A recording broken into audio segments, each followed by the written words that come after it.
Hello learners, I hope you're doing well and you are finding the sessions interesting and useful. I'm Ajit K. Mishra. I'm here with a new session. This time I'm going to talk about another type of well-being, and that is social well-being. Like the other two types of well-being, psychological well-being, emotional well-being, social well-being is also very, very important. Social well-being can be defined as the sharing, developing and sustaining of meaningful social relationships with others. This allows us to feel authentic and valued and provides a sense of connectedness and belonging. We all know we are social creatures, we are social beings, so social wellness can be determined only when we act and live as social creatures and social beings. So, social well-being is also called social health, and it can only be ensured when we go out, interact with people around us, we behave like a social person. The first thing that we need to know is what we mean by social well-being. According to a famous researcher Case, social well-being is a subjective evaluation of personal life circumstances and functioning in society. So, how we function in a particular society and how our personal life circumstances are seen in relation to our functioning in that particular society are two of the most important things which determine our social well-being. Social well-being is also about sharing, developing and sustaining meaningful relationships with others. So it's not about developing a relationship with others around us. It's also about sharing a lot of things, sharing our emotional feelings, sharing our values, our beliefs, sharing our ideas, thoughts, and a variety of other things in a very comfortable and an agreeable manner with others. If we can also sustain our meaningful relationships, our social well-being can also be ensured. Our social well-being also allows us to feel authentic. Authentic, that means I exist, I'm important, people like me, people recognize me, they value me, are some of the answers that come out when we begin to feel authentic. So, social well-being makes us feel authentic and valued, and at the same time it also provides a sense of connectedness and belonging. I'll feel like being connected with others. I'll feel like belonging to my society. Otherwise, I'll behave in a manner as if I and my society are against each other, and I'll treat my society as antagonistic to my well-being, and thus a battle between the individual and the society will begin. And I'll not feel like belonging to my society. And that way, it will certainly hamper my social well-being. We all know social well-being is very, very important because we can't live alone. We have to live in the company of others. So that's exactly how we all have been biologically designed. And that's the reason why the limbic system makes us to be in the company of others.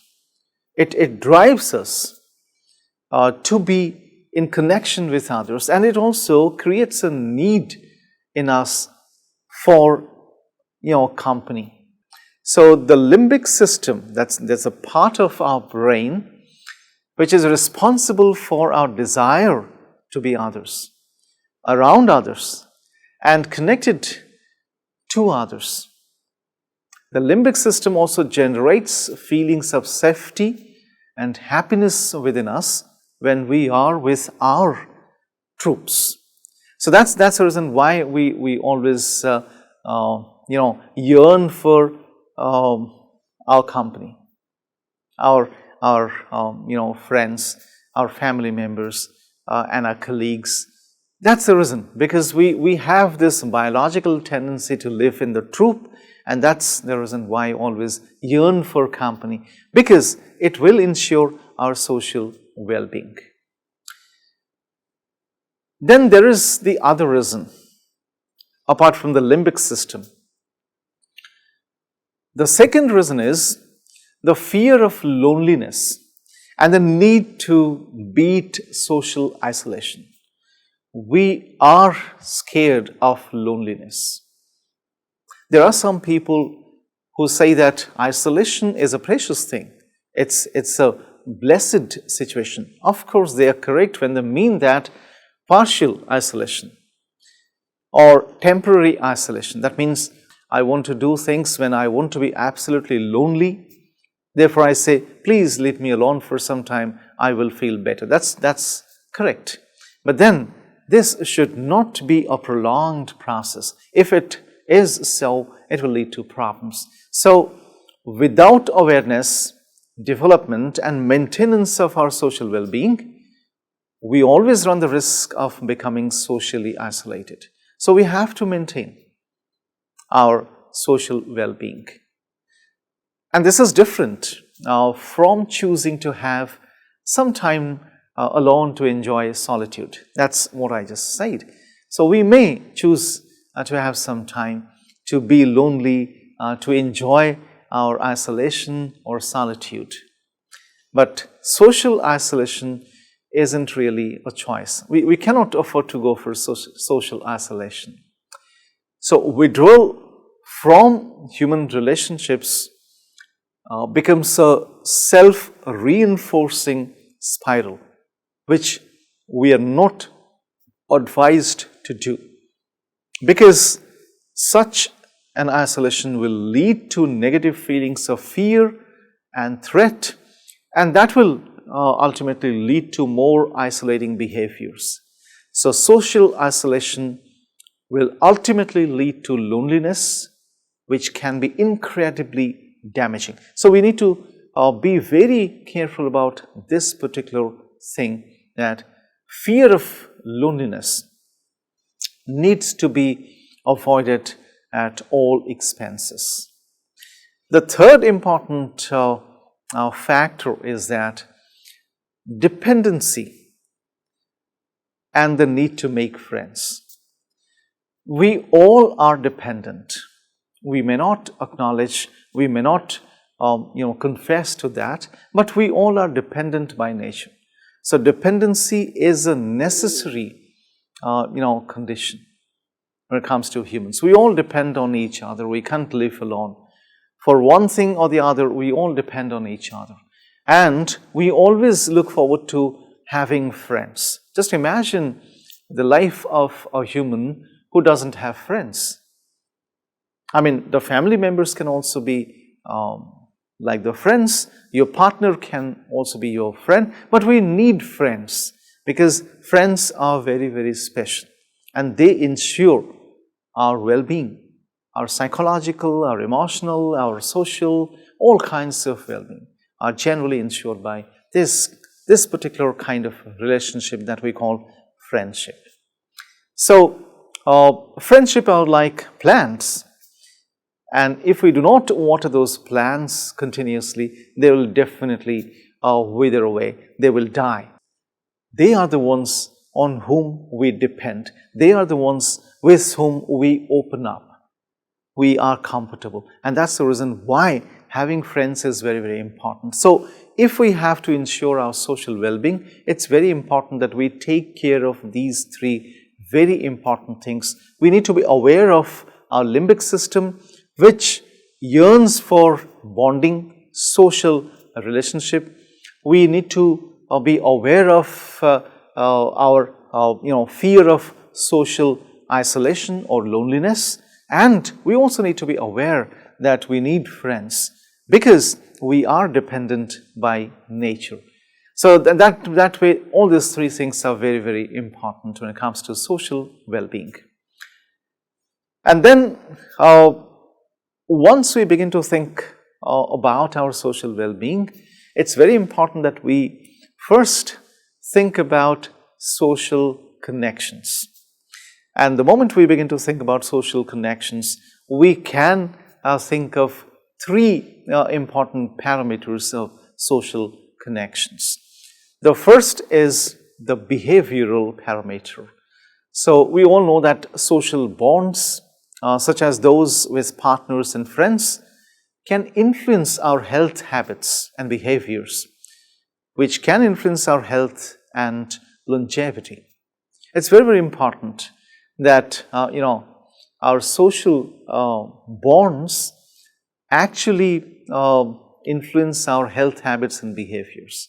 Once we know that, for example, if I have a good friendship and my friend doesn't indulge in either smoking or boozing or even taking drugs, I'll also behave in the same manner because we get along.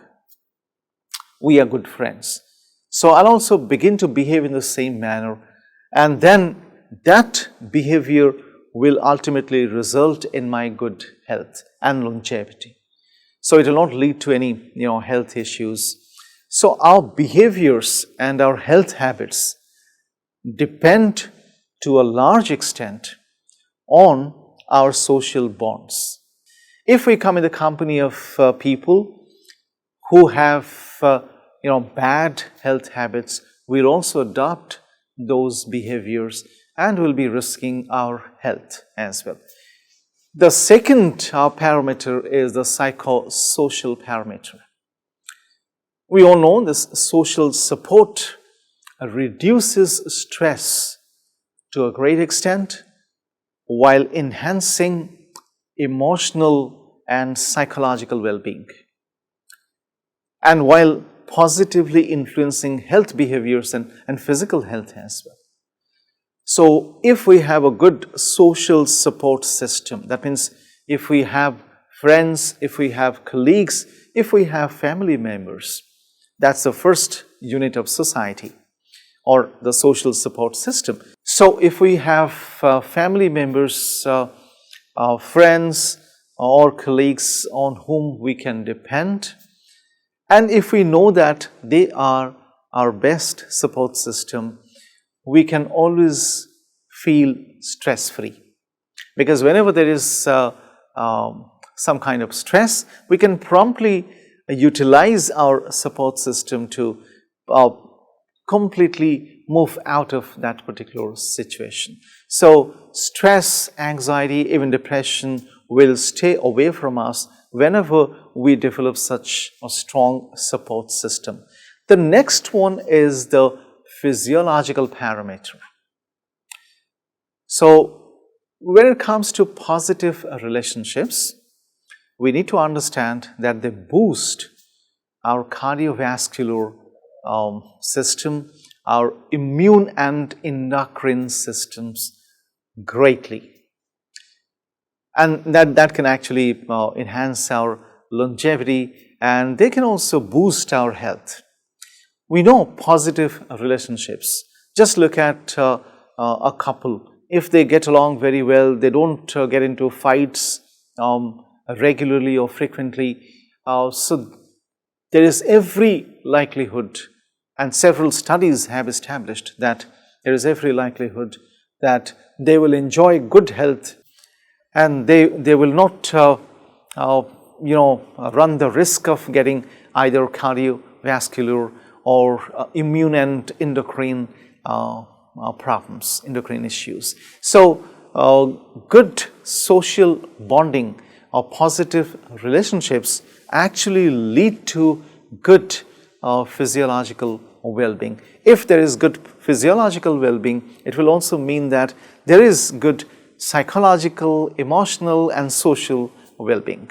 So with the help of all these small efforts, we can actually enhance our social well-being, and we can feel very, very safe and sound psychologically, emotionally, and socially, and of course physically as well, because all these well-being states will also positively determine our physical well-being. So with that, we come to the end of this session.